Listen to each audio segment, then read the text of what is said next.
Hi everyone, I'm MaryAnn. I'm a visual artist and voice coach from Singapore, currently in Singapore, and welcome to day 66 of my 100-day vlog series.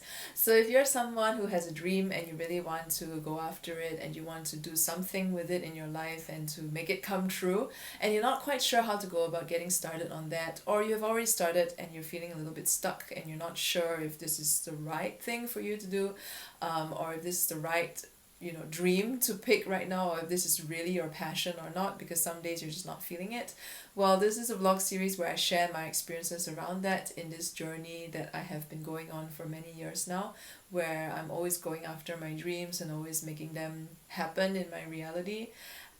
And I have a lot of things to share that I've learned and realized along the way. So if you have any questions, feel free to ask them in the comments, or you can directly message me through any one of my social media links, which are in the write-ups attached to these videos. So a few days ago, I was leading a singing workshop online, and I was sharing with one of the participants about how I used to have this dream of being a singer-songwriter before I became an artist. And then now it's like I don't see it as a big dream anymore, but it's like kind of a hobby dream. And I really like this word that I randomly came up with, a hobby dream. So I want to put it out there that every time I talk about going after your dreams and pursuing your passion, it doesn't mean that you have to turn that into a career. I think it's a very common misconception, maybe, that we think that just because this is our dream means it has to become our livelihood, means that, we have to make a living from it. And that's not at all what I'm saying. Just because you have a dream doesn't mean that it has to be your career. And just because you have a dream doesn't mean that you have to be earning money doing it full time as a job. Because they're two completely different things. Your dream is your dream, your job is your job, your career is your career. In fact, three different things. And sometimes they might overlap. Sometimes your dream might also be your career. Sometimes your dream is also your career and your job. It's a very subjective thing, and it really comes down to how you want to define it. Okay, so what I can do in this video is to share how I defined it so that maybe you can figure out your own definition of these terms, right? So for me, a dream is something that is a lot more all-encompassing. It's kind of a bigger umbrella term that encompasses a lot of things. So your career could be part of your dream, and sometimes the job that you take to support you such that you are able to fulfill your dreams could be part of that plan for that dream, even though it's not necessarily that part of that dream. So when I say dream, I really just mean something that really matters to you, something that has called out to you your whole life, something you have aspired to be and something that you really want to be, and maybe you still want to be in some form in your life. So it's not necessary that it has to turn into a job. It's not necessarily that it has to become your career and your livelihood. I learned this the hard way because for many years now my dream is to be an artist, right? Well, since I was 8. And then when I did my first solo exhibition and it was very successful in early 2013, I thought at that time that my dream was to be a professional artist, and I thought professional meant that I need to get paid doing that. And then over the last few years, as I explored what this career as an artist meant for me and what this dream as an artist meant for me, and I realized one of the biggest things that always made me feel like I wasn't truly an artist was because I wasn't making a full-time living with my art. And even though that it was something that I constantly worked on to try to do, because that's what I thought, right? Like that if I were to be successful as an artist, it meant that I had to be making a living from my art. And so for many years I struggled with this. I took on different commission types of projects because I thought that's what an artist is supposed to do.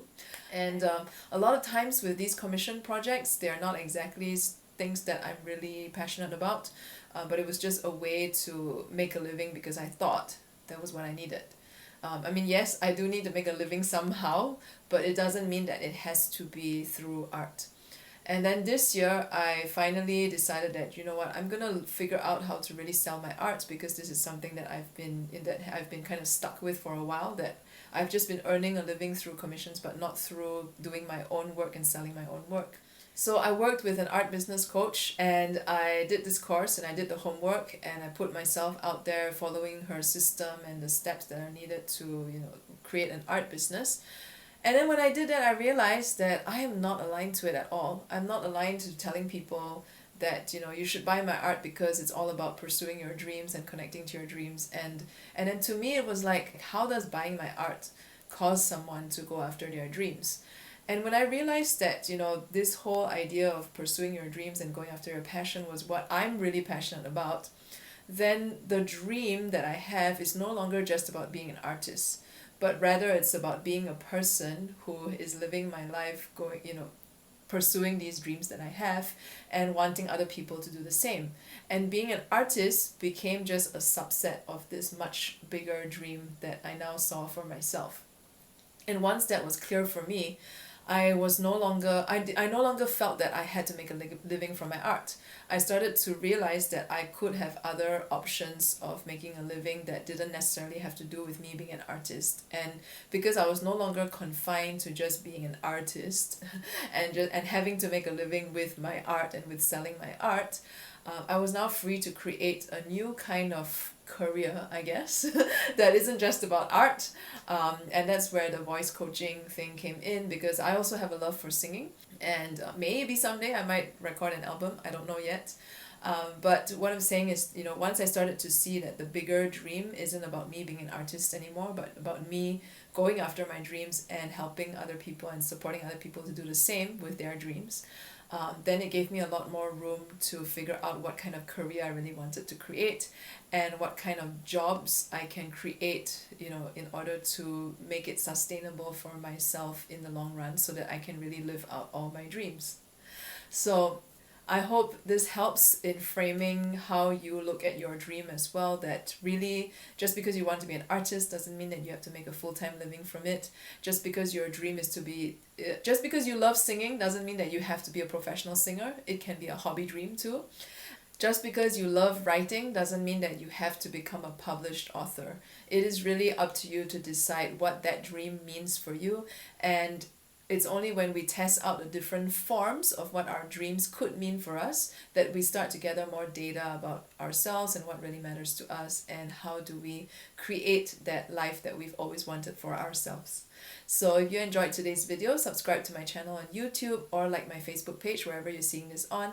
And if you have any questions, feel free to ask them in the comments, or you can directly message me through any one of my social media links, which are in the write-ups attached to these videos. And I'll see you tomorrow.